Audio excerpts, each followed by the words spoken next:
Hello दोस्तों, स्वागत है आप सभी का आपके अपने चैनल गुरुमंत इंस्टीट्यूट में। आज की ये वीडियो 12th वाले उन स्टूडेंट्स के लिए है जो 2021 में नीट का एग्ज़ाम देना चाहते हैं या जो नीट एग्ज़ाम की प्रिपरेशन करना चाहते हैं, या जिन्होंने नीट एग्ज़ाम दिया है तो उन्होंने नीट में नंबर नहीं आ पाया है, 500 प्लस 600 प्लस स्कोर नहीं हो पाया है, तो उन सभी के लिए ये वीडियो डेडिकेटेड है आपके लिए। यानी कि एक टारगेट 600 प्लस नंबर्स का लेकर हम आपके लिए ये वीडियो बना रहे हैं। इसके लिए इस वीडियो में आज मैं आपको बताऊंगा study plan for NEET 2021 target 600 plus.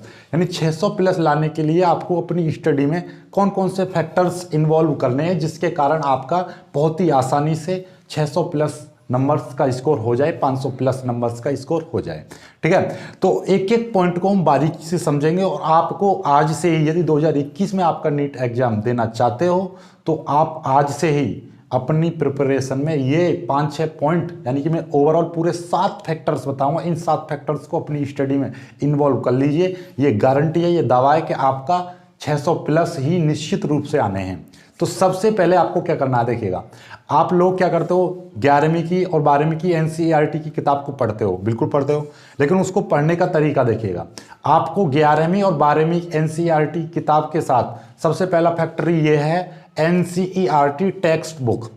Text book में किस तरीके से पढ़ना है, देखिएगा आप 11th-12th के साथ में 11th-12th टेक्स्ट बुक के साथ में आपको 9th-10th की टेक्स्ट बुक भी पढ़नी है।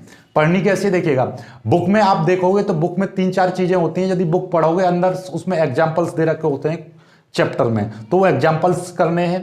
फिर देन उसके बाद में उन एग्जाम्पल्स के नीचे कुछ क्वेश्चन, यानी इंटेक्स एग्जाम्पल्स करने हैं और इंटेक्स क्वेश्चंस करने हैं। उसके नीचे क्वेश्चंस दे रखे हैं, वो सारे क्वेश्चंस करने हैं, एक भी नहीं छोड़ना है। फिर तीसरा फैक्टर आता है आपका कि एनसीईआरटी बुक्स में ही आपका दे रखे होते हैं पीछे एक्सरसाइज के क्वेश्चंस, वो एक्सरसाइज के क्वेश्चंस करने हैं।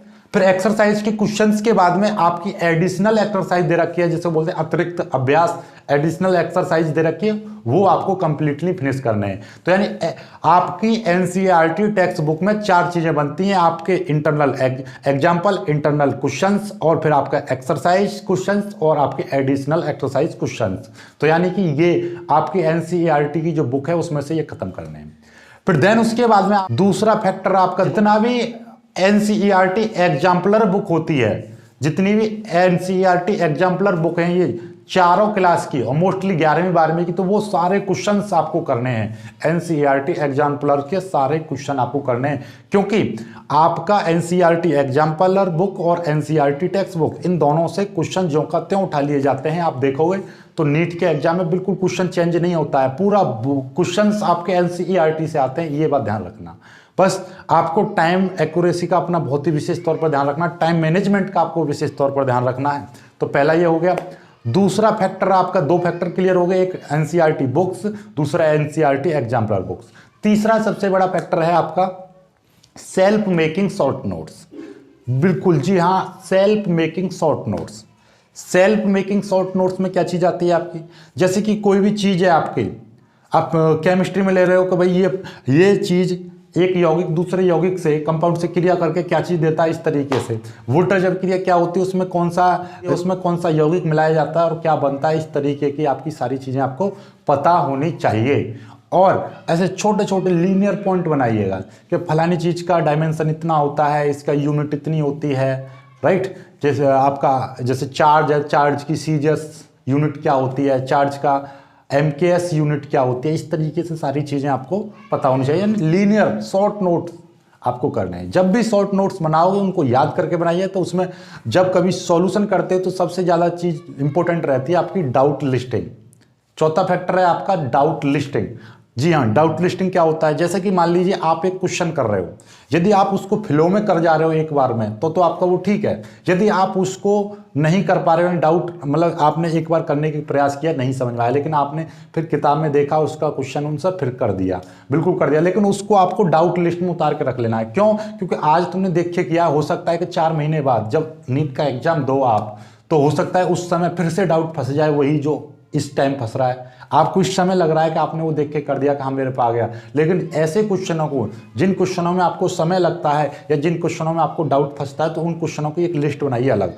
जिस टाइम आप तैयारी कर रहे हो या एक पेपर आ रहा है, पेपर से 1 मंथ पहले आप उन डाउट वाले क्वेश्चनों को 1-1, 2-2 बार कीजिए, ताकि आपका डाउट, फिर मैं कह रहा हूँ गारंटी से निश्चित रूप से आप पेपर में उन क्वेश्चनों को बिल्कुल फोड़ के आओगे, बिल्कुल करके आओगे, छोड़ नहीं सकते। ठीक है, तो डाउट लिस्टिंग बहुत जरूरी है। जिन क्वेश्चनों में आप फंस जाते हो या जिन क्वेश्चनों में समय लगता है, उनकी आप डाउट लिस्ट तैयार करो कि भाई ये क्वेश्चन है जो हम पे हुए नहीं थे, फिर उनको बिना डाउट के साथ करने का प्रयास करो।